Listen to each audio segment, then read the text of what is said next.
नरेंद्र मोदी ने चीन में पुतिन के साथ कार में जो मीटिंग की थी, उसमें क्या बात हुई थी, अब उसका राज भी खुलने लगा है और उसे सुनकर भी ट्रंप को झटका ही लगेगा। क्रिटिकल मिनरल्स हो या सेमीकंडक्टर चिप हो, भारत के लिए दूसरी मार्केट तलाशने का काम तेजी से चल रहा है। नरेंद्र मोदी हर वो काम कर रहे हैं जो भारत को मजबूत कर रहा है और ट्रंप की हर चाल को बेकार। लेकिन अभी तो यह सिर्फ ट्रेलर है, असली पिक्चर तो बाकी है। नरेंद्र मोदी ने चीन में पुतिन के साथ कार में जो मीटिंग की थी, उसमें क्या बात हुई थी, अब उसका राज भी खुलने लगा है और उसे सुनकर भी ट्रंप को झटका ही लगेगा। ट्रंप यह चाह रहे थे कि भारत रूस से कच्चा तेल ना खरीदे, लेकिन अब खबर है कि रूस ने भारत को कच्चे तेल पर और ज्यादा डिस्काउंट ऑफर कर दिया है। रिपोर्ट्स के मुताबिक भारत अब रूस से पहले से भी ज्यादा तेल खरीदने के लिए तैयार हो गया है। रूस ने सितंबर के अंत और अक्टूबर में भारत को $3 से $4 प्रति बैरल तक सस्ता तेल देने का ऑफर दिया है। जुलाई में यह छूट सिर्फ $1 प्रति बैरल थी, जो बढ़कर पिछले कुछ हफ्तों में $2.5 से ऊपर पहुंच गई थी। ब्लूमबर्ग की रिपोर्ट के मुताबिक ट्रंप का एक्स्ट्रा टैरिफ लागू होने के बाद यानी 27 अगस्त से 1 सितंबर के बीच भारत में सरकार और प्राइवेट रिफाइनरीज ने 1,14,00,000 बैरल रूसी तेल इंपोर्ट किया है और अब अनुमान है कि रूस के नए ऑफर के बाद इस महीने के आखिर तक रूसी तेल के आयात में 10 से 20% या रोजाना 1.5 से 3 लाख बैरल की बढ़ोतरी हो सकती है। सूत्रों का दावा है कि रूस की तरफ से तेल का यह ऑफर चीन में पीएम मोदी और रूस के राष्ट्रपति पुतिन के बीच कार में जो बातचीत हुई थी, उसके बाद दिया गया है। यानी वहां कार में घूमते घूमते पूरा गेम घुमा दिया नरेंद्र मोदी के। अरे भाई, दोस्ती तो ठीक है, थोड़ा सस्ता तेल, उसका क्या, तेरे लिए भाई मैं अमेरिका का तेल निकाल दिया। इतना ही नहीं, रूस और भारत के बीच रक्षा सहयोग बढ़ाने पर भी बात हुई दोनों के बीच कार में। दावा है कि भारत रूस से और ज्यादा S-400 एयर डिफेंस सिस्टम खरीदेगा। इसके लिए भारत और रूस के बीच चर्चा चल रही है। साल 2018 में भारत ने रूस से 5 S-400 long range surface to air missile system खरीदने के लिए डील की थी।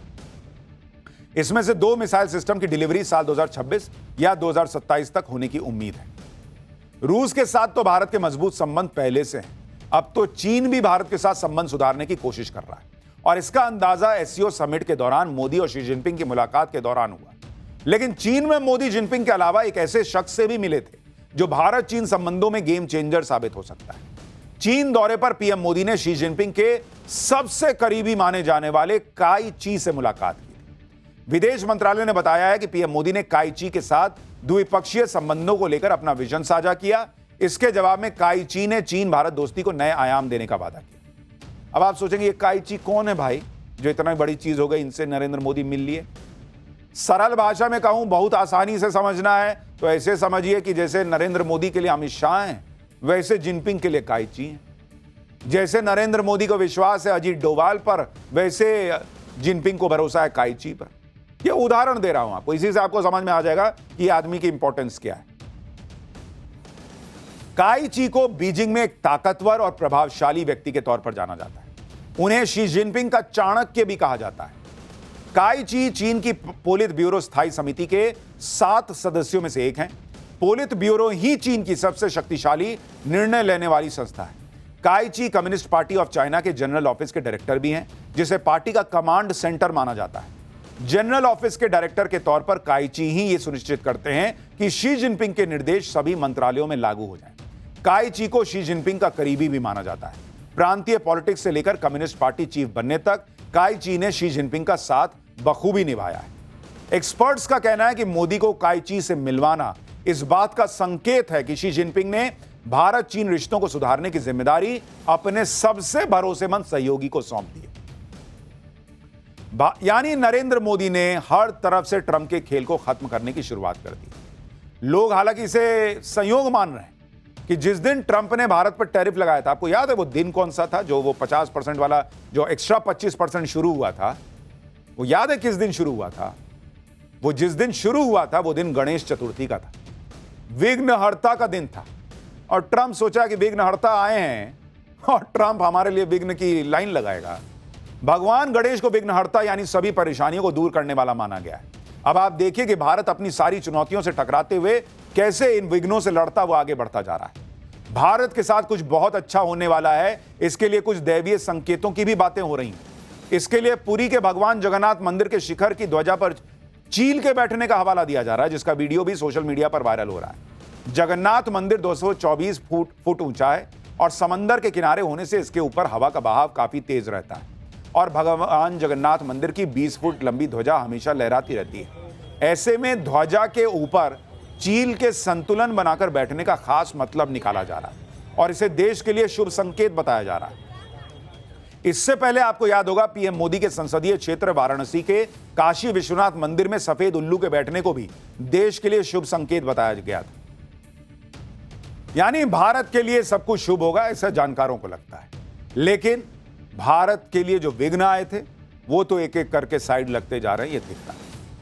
पाठशाला में अब अगली क्लास जिसमें आपको दिखाने जा रहा हूं पहले मोदी, पुतिन, जिनपिंग, अब जिनपिंग, पुतिन, किम जोंग, चीन में वर्ल्ड ऑर्डर बदल देने वाली परेड का चैप्टर, परमाणु हथियार, 6th generation fighter jet, US तक मार करने वाली मिसाइल, चीन का घातक शक्ति प्रदर्शन, चीन में अमेरिका के दुश्मनों का महामिलन, किम जोंग का वो बयान जिससे अमेरिका में हड़कंप है क्या, और शहबाज ने पुतिन के सामने भारत को लेकर ऐसा क्या कहा कि पाकिस्तान की ही बेइज्जती हो गई। अब इसका चैप्टर। एससीओ समिट के दौरान मोदी, जिनपिंग और पुतिन की तिकड़ी को देखकर पूरी दुनिया में हलचल थी। ट्रंप के लिए इसे कड़ा और बड़ा मैसेज माना गया, लेकिन शी जिनपिंग ने आज वो कर दिया कि बैक टू बैक ट्रंप को और झटका लगा होगा। पहले मोदी, पुतिन, जिनपिंग और अब चीन में एक और तिकड़ी ने ट्रंप की नींद उड़ाई होगी। यह तिकड़ी है जिनपिंग, पुतिन और किम जोंग की, जिन्होंने अमेरिका को कैसे सीधी चुनौती दे दी है आज आपको बताऊंगा। और ट्रंप बहुत अलबलाए हुए हैं, इतना कि उन्होंने मैसेज में लिख दिया। दरअसल आज चीन अपना विक्ट्री डे सेलिब्रेट कर रहा है।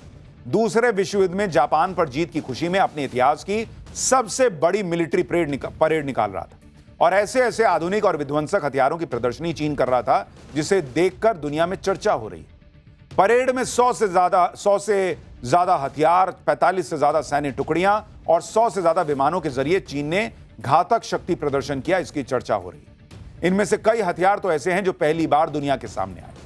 चीन ने ऐसी कौन सी न्यूक्लियर मिसाइल से पर्दा उठाया जिसे देखकर ट्रंप को मैसेज चला गया? चीन ने ऐसा कौन सा ड्रोन दुनिया को दिखा दिया जो अमेरिका के पास भी नहीं है? चीन ने परेड में कौन सा वेपन लॉन्च कर दिया जो अमेरिका के लड़ाकू विमानों को हवा में आग का गोला बना देगा? आज ये सब आपको दिखाऊंगा। लेकिन आप यह भी देखिए कि चीन ने सिर्फ मिलिट्री परेड नहीं की, बल्कि अमेरिका के खिलाफ पूरा पावर शो किया, अमेरिका के दुश्मनों का महामिलन करवा दिया, जिससे अमेरिका में बहुत जबरदस्त चर्चाएं चल रही हैं कि भाई चीन चाह क्या रहा है। चीन में जिनपिंग, पुतिन और किम जोंग को देखकर ट्रंप के होश कैसे उड़े हैं? शहबाज ने पुतिन के सामने भारत को लेकर ऐसा क्या कहा कि पाकिस्तान की बेइज्जती हो गई?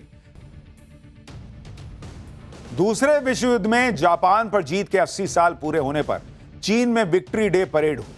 चीन की अब तक की सबसे बड़ी मिलिट्री परेड की शुरुआत में राष्ट्रपति शी जिनपिंग ने बीजिंग के थियानमेन चौक पर परेड की सलामी ली। इस दौरान शी जिनपिंग ने माओ स्टाइल का सूट पहनकर made in China limousine car में खड़े होकर सेना का निरीक्षण किया। इसके बाद चीन ने मिलिट्री परेड के जरिए अपनी सैन्य ताकत दिखानी शुरू की। कई घातक हथियारों की प्रदर्शनी लगाई, जिसमें सबसे ज्यादा चर्चा उस मिसाइल की हो रही है जिसकी जद में अमेरिका तक आता है, जिसका नाम है DF-5C। ये देखिए, ये इंटर कॉन्टिनेंटल बैलिस्टिक मिसाइल है यानी ICBM, जो चीन की सबसे बड़ी मिलिट्री परेड में शो स्टॉपर बनी। यह मिसाइल एक साथ कई न्यूक्लियर वॉरहेड ले जाने में सक्षम है और इसकी रेंज में सिर्फ अमेरिका ही नहीं बल्कि पूरी दुनिया है। इस मिसाइल को जमीन के अंदर से दागे जाने के लिए डिजाइन किया गया है। कई एक्सपर्ट इसे चीन का परमाणु दानव भी कह रहे हैं। ICBM यानी inter continental ballistic missile DF-5C की रेंज 12,000 किलोमीटर तक बताई जा रही है, यानी इस मिसाइल की रेंज में करीब करीब पूरी दुनिया है। इस मिसाइल की स्पीड 22 मैक यानी 26,950 किलोमीटर प्रति घंटा है, यानी यह मिसाइल चीन से करीब 10,000 किलोमीटर दूर अमेरिका पर 20 मिनट में कहर बरपा सकती है। इसकी पेलोड यानी विस्फोटक ले जाने की क्षमता 3900 किलोग्राम है, जिसमें 10 लाख से 30 lakh ton nuclear warhead fit हो सकता है, जो हिरोशिमा और नागासाकी पर गिराए गए परमाणु बम से करीब 200 गुना ज्यादा ताकतवर है। इस मिसाइल में 12 multiple independently targetable re entry vehicles यानी MIRVs हैं, जिससे एक साथ कई टारगेट हिट किए जा सकते हैं। DF-61 के अलावा चीन ने पहली बार अपनी DF-5C मिसाइल को शोकेस किया है, जो दुनिया की सबसे खतरनाक मिसाइल्स में से एक है। हालांकि इस मिसाइल की ज्यादा डिटेल सामने अभी नहीं आई है, लेकिन बताया जाता है कि इस मिसाइल की रेंज में पूरी दुनिया आती है। और इस मिसाइल को लेकर चीन क्या मैसेज देने की कोशिश कर रहा है वो भी बड़ा इंपॉर्टेंट है। क्या वो बताना चाह रहा है कि वो पूरी दुनिया पे परमाणु बम गिरा सकता है और दुनिया का कोई भी एयर डिफेंस सिस्टम उसे इंटरसेप्ट नहीं कर पाएगा? परेड में चीन ने एंटी शिप मिसाइल DF-26D भी पेश की, जो एक मध्यम दूरी की मिसाइल है। DF-26D को चीन ने खास तौर से पश्चिमी प्रशांत क्षेत्र में अमेरिकी नौसैनिक ठिकानों को निशाना बनाने के लिए डिजाइन किया है। चीन कई बार अपनी इस मिसाइल का परीक्षण कर चुका है। 2020 में चीन की सेना ने एक वीडियो जारी किया था जिसमें इस मिसाइल का टेस्ट फायर दिखाया गया था। यह मिसाइल परमाणु और पारंपरिक दोनों तरह के हथियार ले जा सकती है। इसकी मारक क्षमता 5000 किलोमीटर तक है। चीन ने इसे गुआम किलर नाम दिया है क्योंकि इसका इस्तेमाल गुआम में अमेरिकी सैन्य ठिकानों को निशाना बनाने के लिए किया जा सकता है। पहली बार चीन ने DF-61 इंटरकॉन्टिनेंटल बैलिस्टिक मिसाइल को दुनिया के सामने पेश किया। यह परमाणु हथियारों को ले जाने में सक्षम है। फिलहाल इस मिसाइल के बारे में कुछ खास जानकारी चीन की तरफ से नहीं आई, लेकिन अलग अलग रिपोर्ट्स के मुताबिक इसकी रेंज भी 12,000 से लेकर 15,000 किलोमीटर के बीच हो सकती है। विक्ट्री डे परेड में चीन के फौज की ड्रोन पावर का भी प्रदर्शन किया गया। परेड में चीन ने एक ऐसा ड्रोन भी दिखाया जिसे देखकर थोड़ी देर के लिए तो हर कोई चौंक गया कि अमेरिका का B-2 बॉम्बर प्लेन चीन की विक्ट्री डे परेड में कहां से आ गया। लेकिन यह चीन का खतरनाक स्टेल्थ ड्रोन है जिसका शेप अमेरिका के B-2 बॉम्बर से मिलता जुलता है। चीन ने पहली बार अपने इस लॉयल विंगमैन ड्रोन को दुनिया के सामने दिखाया है। ये देखिए, इस ड्रोन का नाम फीहोंग 97 या FH-97 है। यह चीन का पहला बैटल ड्रोन है और दुनिया में ऐसा ड्रोन अमेरिका के पास भी नहीं है कहा जाता है। यह ड्रोन AI पावर्ड स्टील्थ यानी रडार से ना पकड़े जाने वाला फाइटर UAV है जो फाइटर जेट्स के साथ मिलकर काम करता है। फाइटर जेट्स को कवर देता है और जरूरत पड़ने पर दुश्मन के टारगेट पर हमला करता है। चीन ने विक्ट्री डे परेड में AJX-002 ड्रोन भी पहली बार दुनिया के सामने रखा। यह 18 मीटर लंबा एक विशाल अंडर वाटर ड्रोन है जो परमाणु हथियार ले जाने में सक्षम है।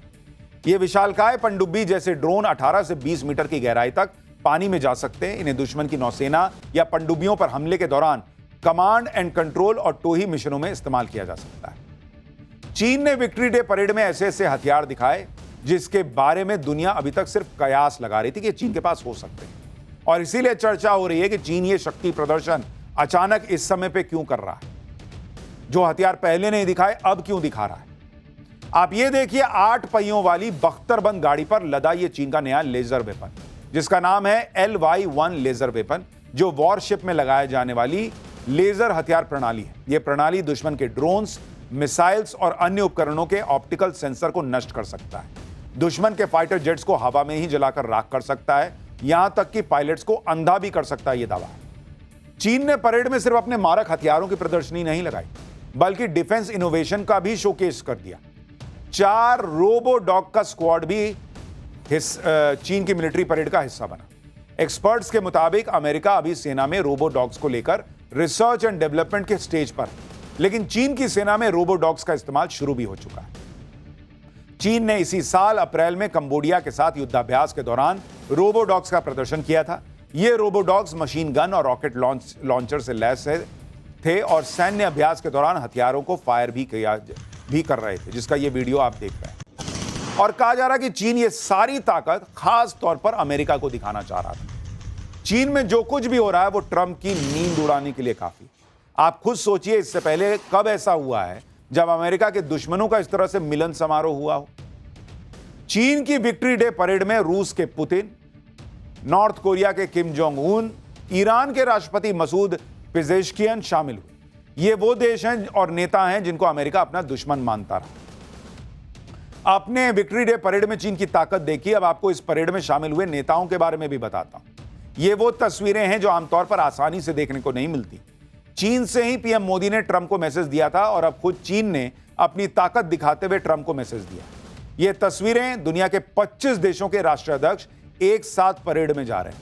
जिनपिंग के अगल बगल पुतिन और किम जोंग हैं, बाकी नेता पीछे चल रहे हैं। शहबाज शरीफ को तो लगता है लाए भी नहीं, या पीछे मुनीर के साथ कहीं छोड़ दिया होगा बर्तन वर्तन साफ कर, नहीं होगा, पीछे होगा। चीन की विक्ट्री परेड के लिए पुतिन तो काफी पहले से आए हुए हैं। एससीओ समिट में भी पुतिन ने हिस्सा लिया था, लेकिन उत्तर कोरिया के तानाशाह किम जोंग तो खास तौर पर विक्ट्री परेड के लिए चीन आए। चीन की विक्ट्री परेड में शामिल होने के लिए किम जोंग अपनी खास ट्रेन से बीजिंग पहुंचे। किम जोंग को हवाई जहाज में सफर करना पसंद नहीं, डर लगता है उसको कि कहीं प्लेन पर कोई हमला ना कर दे, इसलिए किम जोंग अपनी फुल्ली आर्मर्ड और लग्जरी ट्रेन से ही सफर करता है। इस बार सबसे खास बात यह है कि किम के साथ उनकी बेटी किम जुए भी आई हुई है। ये तस्वीरें देखिए, किम जोंग ट्रेन से उतर रहा है और पीछे पीछे उसकी बेटी जो है वो भी दिख रही है। किम जोंग अपनी बेटी को लेकर विदेश दौरे पर नहीं जाता है भाई। ये पहली बार है जब इतने बड़े ग्लोबल लेवल के इवेंट में किम जोंग अपनी बेटी को लेकर पहुंचा है। उत्तर कोरिया में तो किम जोंग अपनी बेटी के साथ कई बार देखा गया, लेकिन यह पहली बार है कि किम जोंग उन अपनी बेटी को इस तरह से विदेश लेकर गया है। किम जोंग जल्दी कहीं बाहर जाता ही नहीं, अगर कहीं जाता है तो बहुत ही अलर्ट मोड में रहता है। खुद को किसी भी तरह के खतरे से बचाने के लिए किम जोंग उन कई बार तो अजीब अजीब हरकतें करता है। किम जोंग जिस चीज को छू देते हैं उसे साफ कर दिया जाता है, जिससे उनके फिंगरप्रिंट दूसरे देश के हाथ न लग जाएं। किम जोंग अपने साथ पोर्टेबल टॉयलेट लेकर चलता है। किम जोंग अपना मल मूत्र भी कहीं नहीं छोड़ता। किम को लगता है उसका डीएनए किसी के हाथ ना लग जाए। किम की कार में भी पोर्टेबल टॉयलेट लगा रहता है। किम के टॉयलेट को उसके गार्ड हैंडल करते हैं। साफ सफाई की जिम्मेदारी भी गार्ड्स के ऊपर होती है। जरा सी भी चूक होने पर गार्ड को देशद्रोही मान लिया जाता है। किम जोंग जो सिगरेट पीता है उसके टुकड़े भी अलग रखे जाते हैं। सिगरेट का बचा हुआ हिस्सा अलग से जलाकर नष्ट किया जाता है। अभी तो किम जोंग को लोग कई बार सनकी कहते हैं। किम जोंग उन आदतों का नियम की तरह पालन करता है। आपको साल 2018 की एक तस्वीर दिखाता हूं। सिंगापुर में ट्रंप और किम जोंग की मुलाकात हुई। इस दौरान किम जोंग एक फाइल पर साइन करता है, जिसके लिए पेन उसकी बहन देती है। वहां पर पहले से एक पेन रखी थी, जिसे किम जोंग के सिक्योरिटी गार्ड ने अच्छे से साफ किया था। चीन में किम जोंग ने रूस के राष्ट्रपति पुतिन से भी मुलाकात की। पुतिन के सामने तो किम जोंग ऐसा लग रहा था जैसे बिछ गया। किम जोंग ने पुतिन को गले लगा लिया, हाथ मिलाया। उत्तर कोरिया के दो ही मित्र देश, एक तो रूस है और दूसरा चीन। इन दोनों के ही भरोसे किम जोंग की गाड़ी चल रही है। पुतिन के साथ हुई मुलाकात के दौरान किम जोंग ने जो बात कही उससे ट्रंप भी बौखला जाएंगे। किम जोंग ने पुतिन से कह दिया कि अगर मैं आपके लिए कुछ कर सकता हूं तो जरूर बताइए। आपको बस इशारा करने की जरूरत है। आपके लिए कुछ करना हुआ तो यह मेरे लिए कर्तव्य की तरह है। किम जोंग पहले ही अपने सैनिक यूक्रेन से लड़ने के लिए भेज चुका है। अब उसका यह बयान ट्रंप को चुभ रहा होगा कि भाई ये तो अलग खड़ा हो गया एक पुतिन के साथ। जिनपिंग, पुतिन और किम जोंग की तस्वीरों ने अमेरिका तक में हलचल मचा दी होगी। पहले एससीओ समिट, फिर चीन की विक्ट्री परेड से जो मैसेज ट्रंप को दिया जा रहा है उसे ट्रंप भी समझ रहे हैं। ट्रंप ने इसका जवाब देते हुए कहा कि चीन की विजय में कई अमेरिकी शहीद हुए थे। क्या जिनपिंग इसका जिक्र करेंगे? शी जिनपिंग और चीन के लोगों के लिए एक महान उत्सव का दिन है। प्लीज व्लादिमीर पुतिन और किम जोंग को मेरी ढेर सारी शुभकामनाएं देना जब आप अमेरिका के खिलाफ साजिश रच रहे हैं। यानी ट्रंप इतने बौखला गए कि उन्होंने मैसेज में लिख दिया कि तुम लोग मेरे खिलाफ साजिश कर रहे हो। मेरे को यह सब समझ में आ रहा है, यह उनका संकेत था। ट्रंप की धमक कैसे कम होती जा रही है वो दिख रहा है। पहले चीन को तबाह करने की धमकी देने वाले ट्रंप अब चीन की जीत में अमेरिका के योगदान की याद दिला रहे हैं। वैसे चीन ने अपनी विक्ट्री परेड में पाकिस्तानी पीएम शहबाज शरीफ को भी बुलाया। शहबाज शरीफ तो एससीओ समिट के बाद से चीन में ही डेरा डाल के बैठ गया था कि मैं जाऊंगा ही नहीं, पूरा करके जाऊंगा कार्यक्रम। विक्ट्री परेड में जब दुनिया के बड़े नेताओं के साथ जिनपिंग चल रहे थे तो शहबाज उजले रंग का सूट पहने हुए अलग ही दिख रहा था भाई, एकदम कोने में खोपचे में। ऐसा लग रहा था जैसे शहबाज को इग्नोर करने के लिए ही बुलाया गया। फिर जब सारे नेताओं की ग्रुप फोटो ली जाती है तो शहबाज शरीफ को किनारे में उधर कोने में खड़ा कर दिया कि जाओ उधर खड़े हो। उसके होने से किसी को कोई फर्क ही नहीं पड़ रहा था। इसी तरह से जब जिनपिंग, पुतिन और किम जोंग रुक कर बात करते हैं तो शहबाज शरीफ हाथ बांध के खड़े हो जाते हैं। पीछे देखिए, कोई भाई की इज्जत ही नहीं है। जैसे इंतजार कर रहा है कि अब ये तीनों मालिक चलेंगे तो हम लोग खड़े हैं, अब चलेंगे, सर चलेंगे तो हम चलेंगे। एससीओ समिट में शहबाज की जो बेइज्जती हुई थी उसके बाद असीम मुनीर चीन पहुंचा। शहबाज को सिखाया कि कैसे चला जाता है, बात की जाती है। लेकिन शहबाज वो कहां समझेगा भाई। शहबाज शरीफ ने पुतिन से बायलैटरल मीटिंग की, यहां भी अपने साथ पाकिस्तान की बेइज्जती करवा ली। पुतिन से बात करने से पहले शहबाज को ईयरफोन दिया गया जिसमें ट्रांसलेटर लगा होता है, लेकिन शहबाज शरीफ ईयरफोन ही नहीं पहन पा रहा था भाई। ये देखिए, तो कान में छेद कर रहा है, ऐसा लग रहा है कान की रिंग पहनेगा। पुतिन को बोल के समझाना पड़ा कि मिस्टर प्राइम मिनिस्टर इस तरह से ईयरफोन लगाते हैं। और ये पहली बार नहीं हुआ, पिछले बार भी भाई ऐसे ही हलबला गया। एक बार देखिए क्या हुआ है। Mister prime minister,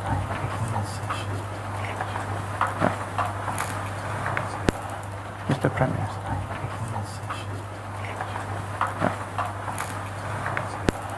mister prime minister.